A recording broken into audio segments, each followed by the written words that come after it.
Bonjour, que la paix soit avec vous. Je souhaite vous faire part de mes nouvelles déductions au regard de mes réflexions que j'ai menées depuis quelques mois déjà, à partir des révélations de notamment l'Apocalypse de Saint Jean. En effet, il me semblait que l'Antéchrist et le faux prophète ne pourraient former qu'une seule personne, puisqu'au chapitre 19, verset 20, il n'est question que de la bête et du faux prophète qui sont jetés dans l'étang de feu. Et je lis: mais la bête fut capturée avec le faux prophète, celui qui accomplit au service de la bête des prodiges, par lesquels il fourvoyait les gens ayant reçu la marque de la bête et les adorateurs de son image. On les jeta tous deux, vivants, dans l'étang de feu et de soufre embrasé. Or, aujourd'hui, il m'apparaît clairement que l'Antéchrist, il serait la tête spirituelle d'un corps, celui de la bête, constitué d'autant d'âmes marquées 666. Il serait nécessairement partie constituante de la bête, car relié par un réseau soutenu par l'ARN lumière des êtres humains qui se seraient laissés attraper dans les filets de la bête, probablement au moyen du vaccin ou peut-être par un autre moyen. En tout cas, par l'adoption d'une foi qui les détournerait de la vraie foi. Il s'agit de la foi proclamée lors du 75e anniversaire de la Charte des Nations Unies, qui est présentée comme un guide intemporel des valeurs pour un projet de paix, de droits humains et de justice, où les êtres humains seraient d'accord pour s'allier avec humanité, unité et fraternité. Il s'agit donc bien d'une religion où il est question de la foi, non pas en Dieu, mais en des valeurs, qui en elles-mêmes paraissent bonnes, en tant que dénomination de domaines pouvant servir de grille de lecture, donc d'outils critiques pour l'homme, mais qui ici sont l'objet de la foi, c'est-à-dire sont élevés au rang de divinité, à savoir les droits humains fondamentaux, l'égalité de droits des femmes et des hommes, la dignité et la valeur de la personne humaine, le droit international, le règlement pacifique des différends, de meilleures conditions de vie, une liberté plus grande. Cela justifié sur des mensonges que sont l'enjeu sur le climat et l'environnement et la célébration de la diversité humaine. Entendons par là une plus grande diversité grâce à la théorie des genres et l'élimination de la barrière entre l'homme et les espèces animales, mais aussi entre la nature humaine et la nature robotique.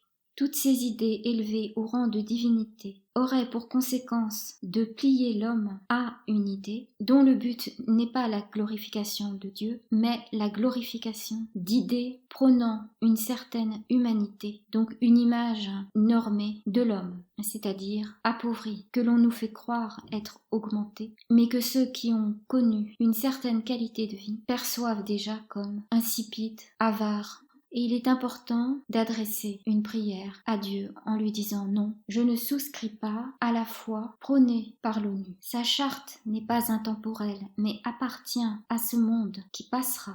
C'est important de le dire car cette entité a pour vocation de préparer le chemin vers l'Antéchrist. Et je vous mets le lien vers cette présentation faite par le secrétaire général de l'ONU à l'occasion du 75e anniversaire de la charte de l'ONU.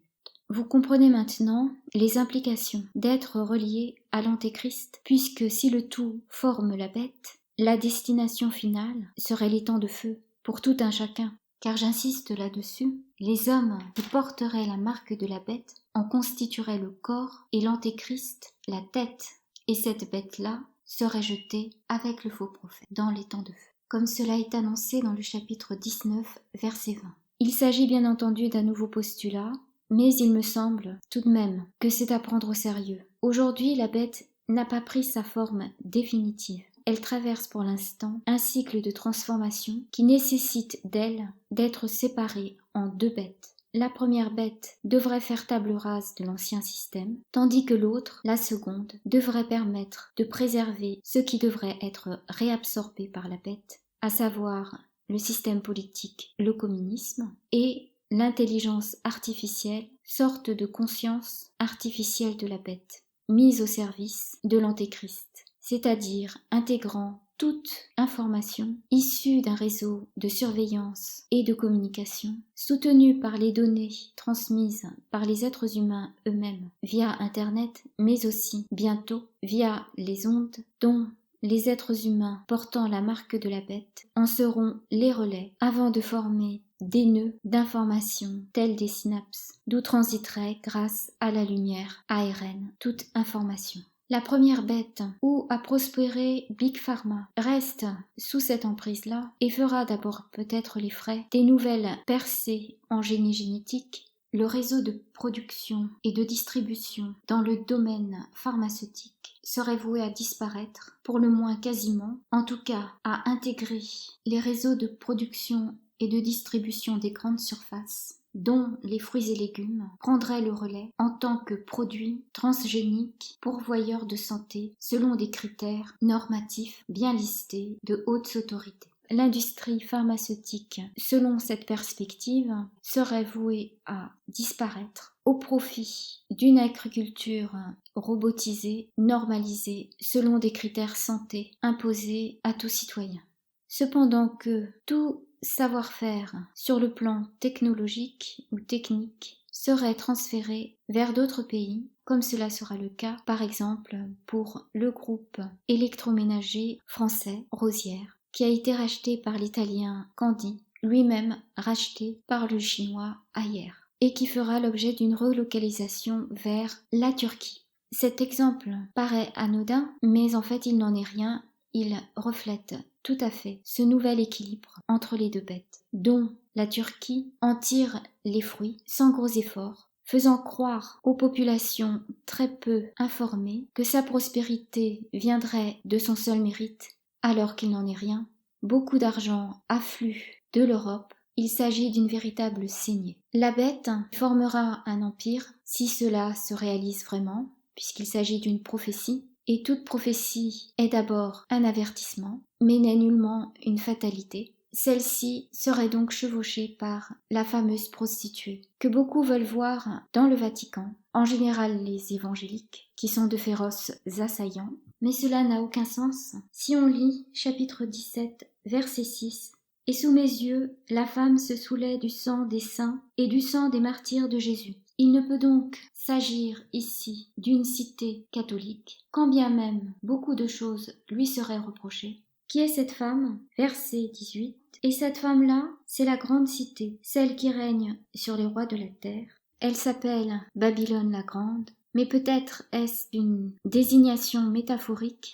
Je pencherai plutôt sur Istanbul, qui elle aussi dénombre 7 collines, qui n'est cependant pas encore la capitale de la Turquie, mais le deviendrait, et cela serait peut-être nécessité par un déplacement du centre de gravité de son pays vers le nord. Car la position que la Turquie occupe, notamment grâce au chantage fait au moyen de djihadistes dont la tête a été pétrie de mensonges malheureusement, puisque l'on sait que 30 ans après la mort du prophète Mohammed, la religion musulmane a été dévoyée de ce qu'elle avait été à l'origine. Et il est important de rappeler que certains des vrais feuillets, des originaux, ont été brûlés par un calife, puisque le Coran n'a jamais formé que des feuillets épars, dont beaucoup de versets ont été éliminés.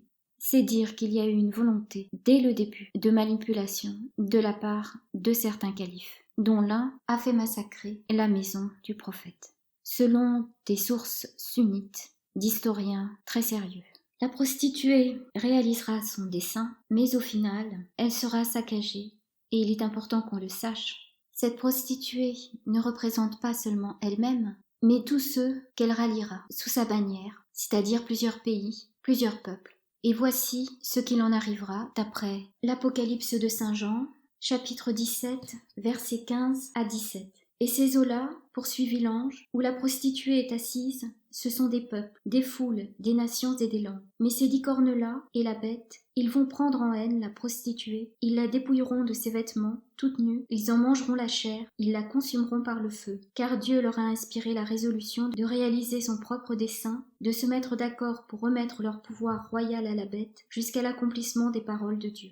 Quels sont ces desseins ? Eh bien, de rallier les musulmans autour du faux Mahdi, le cavalier rouge, qui peut-être se révélerait être le faux prophète, C'est une possibilité. En tout cas, ce qui est important de savoir, c'est que le dessein serait de mener une guerre pour conquérir Jérusalem, soi-disant pour défendre les droits des Palestiniens, mais en fait pour avoir la main mise sur une ville qui représente le pouvoir spirituel qu'il serait possible de monnayer pour asseoir le pouvoir temporel sur le monde entier.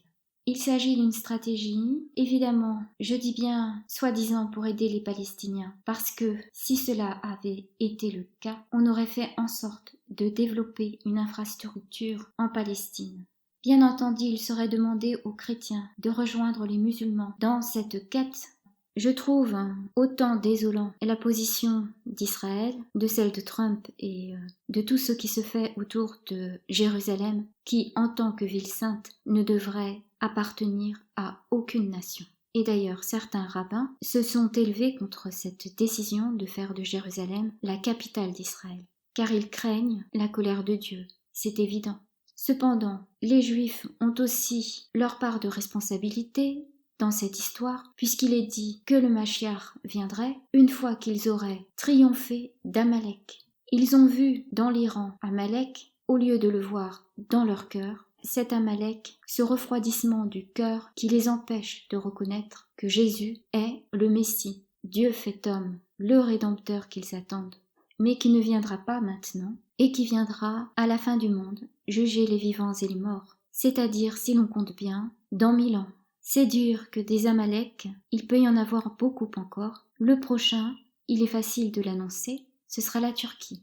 Cela dit, depuis que le Christ est mort et ressuscité, que le voile du sanctuaire a été déchiré, nous sommes entrés dans une phase profane, que les Juifs attendent toujours, et je peux leur dire qu'ils ont 2000 ans de retard. La prochaine phase sera celle de la sainteté, et ils ont intérêt à se dépêcher de rattraper le retard. Les catholiques qui préservent cet enseignement et célèbrent l'Eucharistie, c'est-à-dire la mémoire du sacrifice de Jésus pour le rachat de nos péchés, vivent de l'espoir en la résurrection, savent aussi qu'il est bon de ne pas regarder en arrière et de faire confiance en Dieu, car il fait toutes choses nouvelles.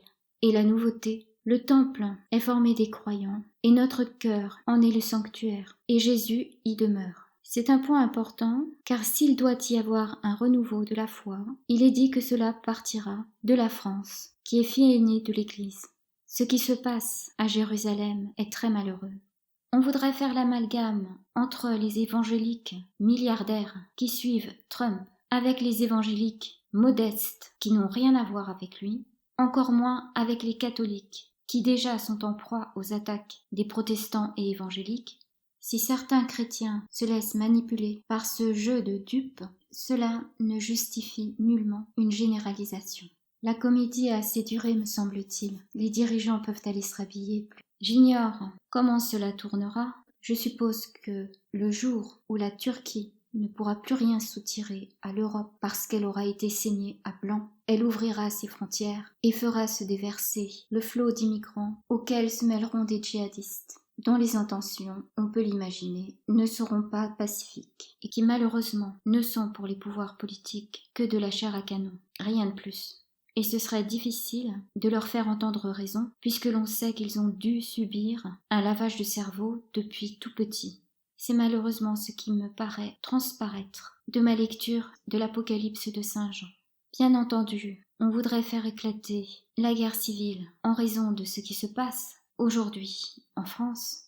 On assiste, impuissant au démantèlement des industries, au dépeçage en fait, des pays européens, qui peut se faire puisque aucun des secteurs n'est en phase avec l'autre, ce qui rend impossible une immobilisation de l'Europe entière, empêchant ainsi le démantèlement effectif du tissu économique. Mais le savoir-faire, l'intelligence, le cœur, cela a de la valeur. Cela reste quand il n'y a plus rien et que tout est à reconstruire. Que la paix soit avec vous.